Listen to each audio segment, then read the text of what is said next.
Salut à tous et à toutes et bienvenue pour une nouvelle vidéo. Aujourd'hui nous allons parler d'un manfra, c'est-à-dire un manga français, à savoir Catacombes de Vald. Alors ça n'a rien à voir avec le rappeur d'Aulnay-sous-Bois.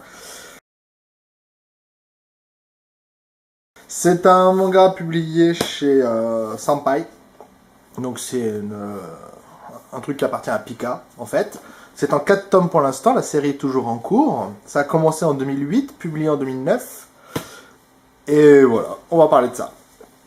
Alors, comme tu peux le voir directement à la couverture, c'est vraiment une ambiance un petit peu dark, un petit peu glauque, un petit peu gothique, on va dire les mots. Je vais commencer par les points forts. Déjà, ça se passe en France, ça se passe à Paris, donc ça me fait très plaisir.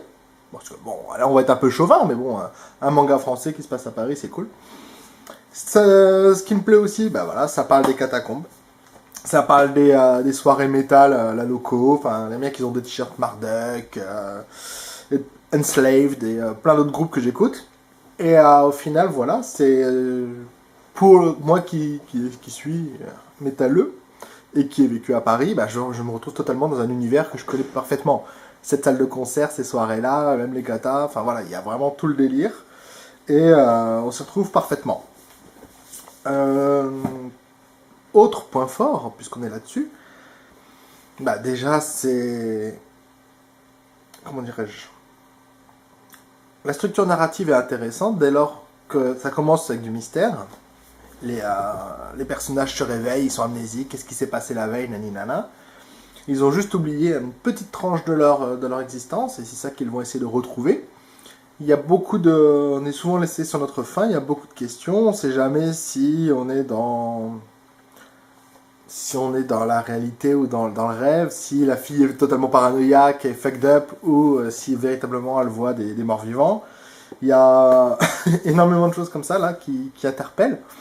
Et il y a vraiment une certaine forme d'habilité, quoi. C'est un petit peu comme l'antre de la folie, tu vois, le film de Carpenter, où on sait jamais trop si on est dans le réel ou si on est déjà dans l'horreur ou dans le rêve ou le cauchemar, pour être plus précis. Là, c'est un peu la même chose. On sait pas trop où on en est. Et il y a vraiment une gestion du suspense et de l'histoire qui est excellente dans ce sens. Ce qui est bien aussi, c'est que il y a la part belle au combat, enfin aux scènes d'action. Donc souvent, il y a des longs passages sans bulle, sans dialogue, où bah, on a juste des scènes qui sont entredécoupées et l'image et le découpage suffisent à donner du sens. Je sais pas si je m'exprime bien, mais je veux dire, c'est comme dans... Il n'y a pas une voix off, il n'y a pas des sous-titrages, il n'y a pas quelque chose qui nous dit des choses évidentes. Juste par l'image, on arrive à tout déduire et à tout comprendre. Donc ça, c'est excellent. Niveau design, alors, les personnages ont tendance à être assez filiformes, assez tous calqués un peu sur le même modèle. Moi, ça me dérange pas, puisque de toute façon, si tu prends Clamp, tous les personnages se ressemblent, enfin, sont tous fins comme ça. Il y a plein de mangas où, de toute manière, les personnages sont un peu tous calés sur le même moule. Là, c'est le cas. Le design s'est vraiment amélioré au fil des tomes. Il y avait quelques petites imprécisions encore dans le tome 1, mais ça s'améliore avec le temps. Le look d'Anae, l'héroïne, bah, s'améliore aussi. Elle devient de plus en plus, non pas sexy, mais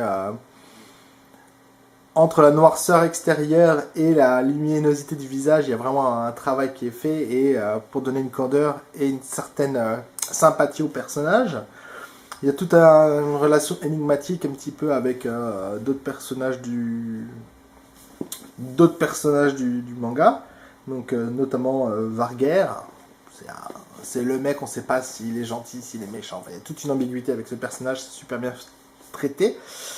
L'histoire en elle-même, elle suit une progression un petit peu pas linéaire, puisque ça commence comme avec énormément de mystères. Et au fur et à mesure qu'on découvre, bah, ça ouvre de nouvelles possibilités. Malheureusement, bon, après, si on a une grosse culture des films d'horreur, on voit un petit peu où ça se dirige. Mais si t'es pas un gros fan des films d'horreur et que t'en as pas vu 4000, tu peux te laisser surprendre et voilà, ça c'est vachement cool. Donc pour un manfra, je trouve ça que c'est excellent. C'est vraiment, le dessin s'est vraiment énormément amélioré. Le rythme de parution est malheureusement très lent parce que le mec fait tout seul. Donc ça lui prend un temps certain, ça c'est une évidence. Mais en tout cas, n'hésitez pas. Alors, puisque le tome 4 vient de sortir avec cette petite couverture blanche toute belle, ils ont réédité les 3 autres, donc n'hésitez pas à jeter un coup d'œil. Faites-vous plaisir, puis supportez un petit peu aussi les éditeurs français, enfin les mangaka français, parce que c'est important d'être un petit peu chauvin. En cette période d'Euro 2016, voilà, on est dans le délire, on supporte les bleus. Là, c'est un gars de chez nous qui fait un truc bien, donc voilà, laissez-lui une chance, essayez, faites-vous plaisir. C'est dark, c'est glauque, c'est gore, il y a du zombie, il y a tout ce qu'on aime. Beaucoup d'action, c'est pas trop chiant.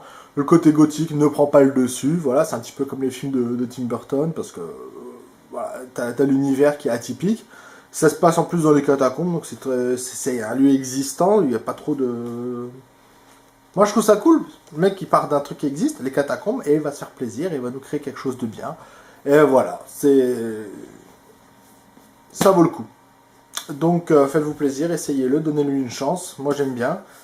Et voilà, c'est tout pour aujourd'hui. Je vous dis à bientôt. Ciao ciao.